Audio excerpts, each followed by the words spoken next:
Coach T, and we're back for another episode of Maxing You. I am beyond excited today because I have one of my dear friends and colleagues, Thomas Tomlo, joining us. So if you don't know Tom, I'll tell you a little bit about him. He is a 6-time consecutive winner of the Ironman Award, which is awarded by the United States Marine Corps. He is the co-founder of several CrossFit gyms ranging from DC all the way to North Carolina. And he is also a celebrity personal trainer. He's worked with numerous athletes, NFL players, NBA players, and also notably the Bush sisters and Condoleezza Rice. He's an amazing guy and he's got lots of insight about really practical on-point tips. So of course, today I'm going to be picking his brain about all things fitness and nutrition. Take a look. Hey guys, so it's Coach T and I am back with another episode of Maxing You. And of course, it's the first week in January and we're all thinking about New Year's stuff. So no better person to bring on than my dear friend, Tom Tomlo, who's a celebrity trainer who's got amazing badass advice that I can't wait for him to share. Hey Tom, how are you? Hey, good. How are you doing? I'm doing well, thank you. So if you heard the intro a second ago, you've already figured out that Tom is pretty amazing, a consecutive Ironman award winner, a co-founder of multiple CrossFit gyms, and he's got lots of cool expertise. So I wanted to bring him on today while we're all in this mindset to get healthier and figure out, well, how the hell do we actually do it? So Tom, what's some advice that you have right now, sort of this first week in January for people who have decided that they want to embark on, fitness and nutrition changes? Goal setting would be primary. Taking the time to identify the goals that you're ultimately trying to achieve, and not only writing them down, but write down your blueprint to achieve them. Whether that be getting specific with the programming, the nutrition, but also the time commitment, being realistic about this is what I want to achieve. And this is realistic for me to commit to that, whether that becomes a daily commitment, 3 days a week kind of thing, just being realistic about your life, your challenges, kids, work, all the other things that you have going on. Identifying it and being very, very clear about what it is that you intend to achieve. Yeah, no, that's so true because people have these big grandiose ideas and no way to sort of implement them. So for people who are just starting out, how many days a week would you say they need to be getting in the gym to see results? Minimum of 3. And whether it's in the gym, and I know when you say in the gym, just getting moving, Right. as long as they're being active every day, they're going to have some sort of results. And it really is dependent upon the person. A higher level athlete with high level aspirations needs to be training every day. Even on their recovery days, it needs to be active recovery, time invested in mobility, therapy, therapeutic recreation, etc. But if you're talking about someone that's coming off the couch and has been sedentary for the past 5, 10, 20 years, it's going to be a little different. And you just really want them to start with walking, maybe 20 minutes a day, stretching, getting the body moving again, breaking some of that rust off. So it's going to look different based on the person that is, what their goals are and what their ability level is currently. But ultimately, you kind of generally would answer that by saying, hey, look, you need to be training 3 days a week minimally to have minimal results. Ideally, we like to see our athletes getting into the gym or getting onto the track or the field or whatever it is that their arena is 5, 6 days a week. Yeah. So what do you say? Well, what do you say to people who are more active? So they've been working out for some time and now they've sort of seen a plateau. Great question. So usually there's going to be some major physiological and hormonal change that they're going to have to make depending on the plateau. If you've got an athlete that has seen a plateau in like muscle development, for example, it's probably going to be programming for them and a shift in something in their nutrition levels. perhaps increasing their caloric intake, or taking a look, breaking down what their calories versus their proteins look like.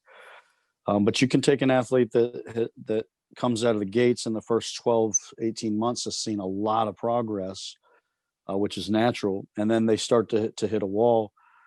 Some of that's just the nature of it. You can build more muscle in the first 10 months than you can in year 5 or 6. Right. It just comes hard. It's hard to come by. But as far as plateauing, when it comes to training specifically, that's going to be where variations in the lifts, variations in the percentages that the athletes are lifting through. You just can't always stay in that 10 to 15 rep range. You got to get your athletes on heavy percentages. Got to get them working down on those lower percentages, those 90+ percentages in sets of 4 and 5. Things like that. It just, some athletes can plateau, and it's a different type of plateau. Some athletes are still looking for more weight loss. Some athletes are looking to as to why their muscle gains have decreased or started to plateau. So it's a question that is going to, again, differ by athlete. But typically, the training program needs to be comprehensive, well-rounded, constantly varied, and the nutrition has to be dialed in to meet the needs of the athlete's activity level. Exactly. Yeah, we're definitely going to get into the nutrition part of it. But now, in terms of the reps, because this is often a debate, people are talking about doing the 10 to 15 reps, and you just spoke that we've got to sort of be more specific than that. Can you give us any more information on, like, what do you do? How do you count the reps? How do you know when to stop? Great question. I think this is something that I love that you asked that question, because I think the more people that know this, understand this, it really will help them. And it's really simple when you break it down. When you're trying to build low end power, the rep range should be between 3 and 5, and your rest between sets, generally speaking, is going to be 2 to 5 minutes, believe it or not. So your 5 to 10 range of reps is going to be for ultimately just hypertrophy of the muscle. And then if you're looking for more of the muscular endurance, or you could call it toning if you wanted, that's going to be close to that 10 to 15 rep range. And then when you say, well, which one should I be in? It kind of is dictated by what your goals are.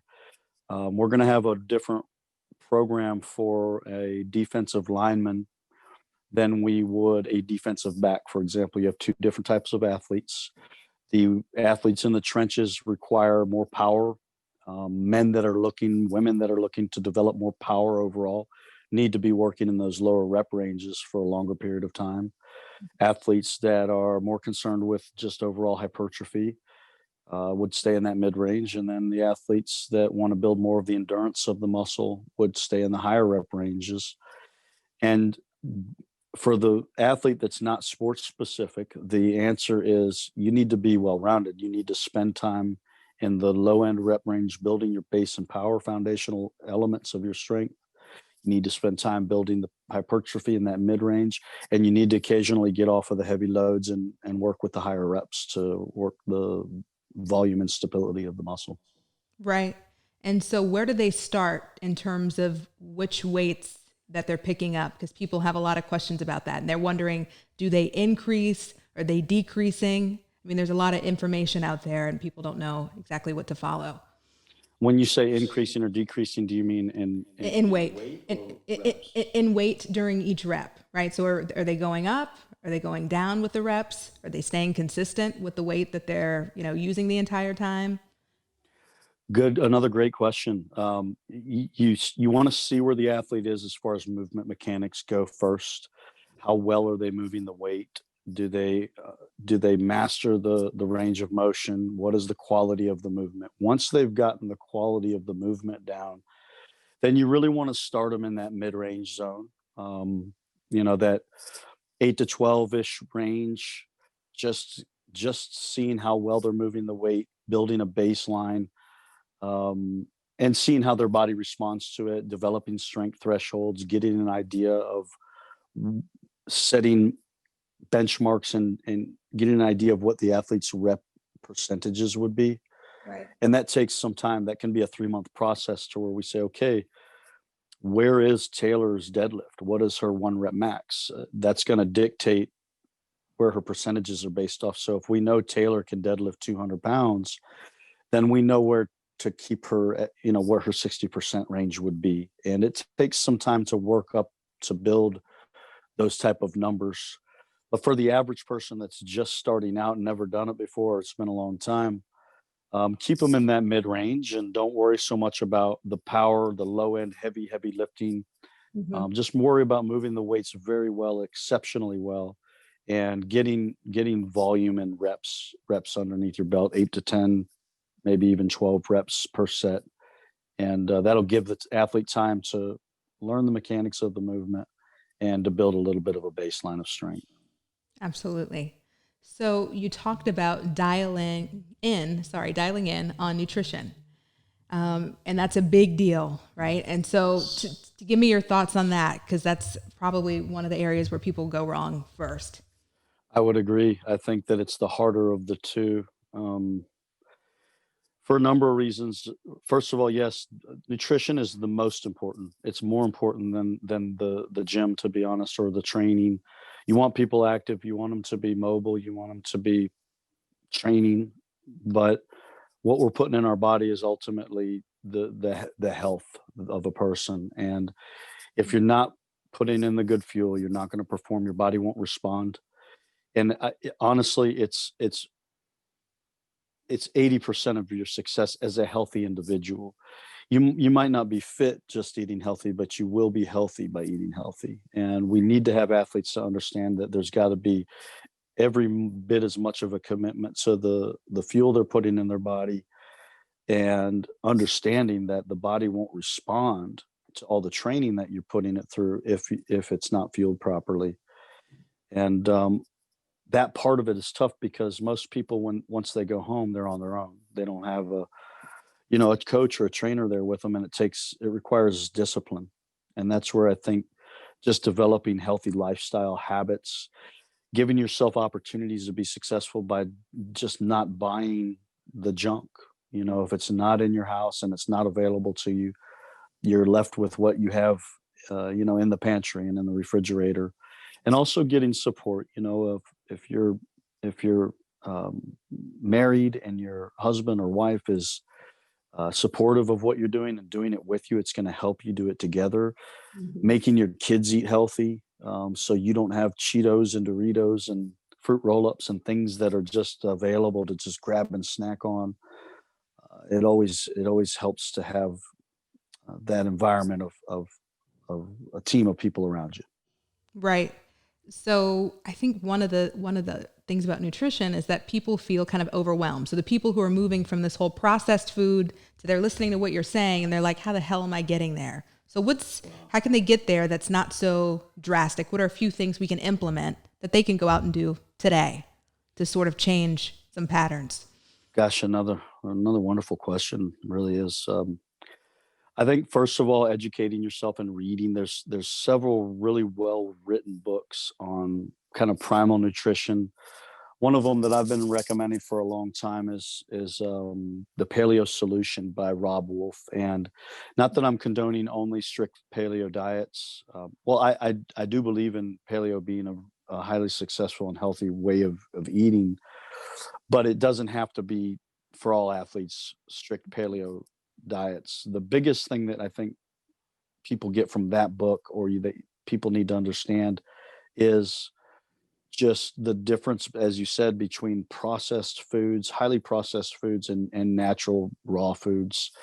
Not overcooking foods or over seasoning or salting foods, keeping things pretty simple and basic, not overcomplicating it. Usually if it comes in a box or a can, um, it's not going to be as healthy for you. Most of your whole foods are going to be around the outsides of the store. Everything in the middle is a little more dangerous. Right. Lots of vegetables, healthy proteins, a small amount of fruits and nuts, and your carbohydrate sources being complex rather than simple is the key. And in order to do that, you have to really look at what you're putting in your buggy in the grocery cart. Learn about what is healthy eating by doing your research, reading, listening to the people that have put the time into the research, and then giving yourself that opportunity by stocking your pantry full of healthy foods and not full of junk. Mm-hmm. Absolutely. That's great. So what would you tell people that they should take away from this? Like if they were to make one change with fitness and one change with nutrition, what would that one change be that you'd give them? Psychologically, I think it would be the mindset of I get to do this rather than I have to do this. Um, more of a sense of kind of gratitude and a realization of our blessings. And also that other people, it's not just about me, but other people are depending on me. If people have the mindset that other people are affected by my health, and by having a poor and unhealthy lifestyle, it's negatively affecting those that depend on me and love me, versus this mindset of wow, there's a lot of people that can't do this, that don't have the ability to do these things or the blessings to do these things, and looking at it more of as a blessing, I think is helpful. um, as far as what can a person physically do to do that, it's start to develop discipline mentality versus motivation mentality, Mm. and understand that it's not easy, and that every day you have the choice between the easy route and or the decisions that in your heart are right. And it's always harder to get to the gym, to eat properly. The easy route is going to be the lazy route, and Right. the lazy route will never lead to success. No, that's great. Okay, guys, so here it is. So Tom is amazing. I can't say that enough. My husband worked with him some years ago in Arlington, so we got to know each other well. But Tom is in like the most fantastic shape that I've ever seen anyone. So listen to his advice. So Tom, tell us where we can look at your daily workouts, because Tom's pretty active on IG, I think. So where can we find more info about that, and tell us about your apparel? Oh, thank you. Yeah, if we do online programming also. As you mentioned, I have a gym in North Carolina that we have athletes working out of. Anyone interested in doing our online program that doesn't live in North Carolina and can't get here in person, the website is humandevelopmentsystems.com. And there's multiple different programs that we do, everything from sports specific programming down to home gym, don't have a lot of equipment, maybe just a kettlebell body weight type stuff. Again, that's humandevelopmentsystems.com. And the apparel, this is an apparel line that a buddy of mine and I started, Virtus Outdoor Group, and we do everything from athletic gear to outdoor gear. And you can check us out at virtusoutdoors.com. And thank you for giving me the opportunity to share that with everyone. Sure. And what about your IG? Oh, IG is Rub Some Dirt On It is my personal IG. I don't get quite as specific with the training. It's just more kind of for fun. But I do get into it, and I do try to show some of the daily exercises that people can do, and the proper movement mechanics is really the purpose of that, just to make sure people understand what the movements are and how they're performed properly. Um, the other IG is Human Development Systems, at Human Development Systems, and Blue Ridge CrossFit. Yeah. Well, great. Thank you for coming on. Oh, thank you for having me. It's great to see you. Okay. I'll see you next time. Bye.